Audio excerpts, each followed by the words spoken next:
Hi everybody, this is Mr. Duncan in England. How are you today? Are you okay? I hope so. Are you happy? I hope so.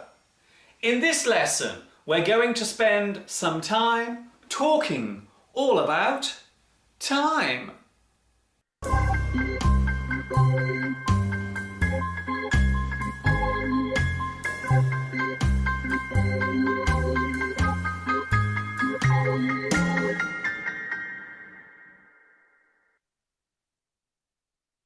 The easiest way to describe time would be to say that it runs in the form of a straight line. That is the reason why we often describe time as being linear. There are some pretty strict rules when it comes to our understanding of time. For example, time can only go forwards. Time cannot be slowed down. And time cannot be stopped. Luckily for us, we have a neat little system called stressing tense. This allows us to use words to show when something has happened, if it's happening now, or when it will happen. But how does this relate to learning English? I will tell you. In English grammar, we need to know when an event is happening, and we need to be able to show it clearly by what we say.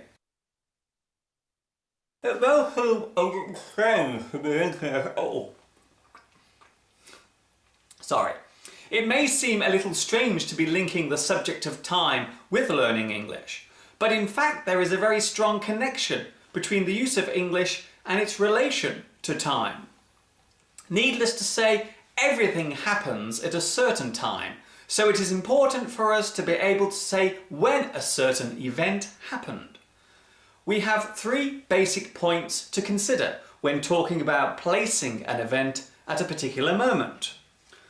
We have the past, we have the present, and of course we have the future. It is also worth remembering that the only part of this that is moving forward is the present. The future always lies ahead, and the past is constantly trailing behind. However, the present is also constantly changing. It is a little bit like sitting in a moving car. The car represents now, and the road is time itself. So when speaking English, you will need to know how to express words to clearly show the point of time to which it relates. A very simple example would be did, doing, do. I did it in the past. I have done it already. I'm doing it in the present. I'm doing it now. I will do it in the future. I will do it later. I did my homework. I did my homework in the past. I've done it already. It's already been done. I'm doing my homework. That means it is being done now. I will do my homework. That means it will be done later, in the future. Another example for you. I went for a run. I'm running. I will go for a run. And one more example. I carried my shopping home. I'm carrying my shopping home. I will carry my shopping home. If I used the word walked in a sentence, would I be talking about something I did already in the past, Or would I be talking about something I will do later in the future? If you said it was something I did already, then you would be right. Well done. Time is a very complicated thing to understand. It took humans thousands of years to discover the relation between when and what. But we finally did manage to work it out when a scientist named Albert Einstein scratched his head one day and said, "It is all relative." It was at that precise moment when the theory of relativity was born. It is much easier nowadays to explain when and what.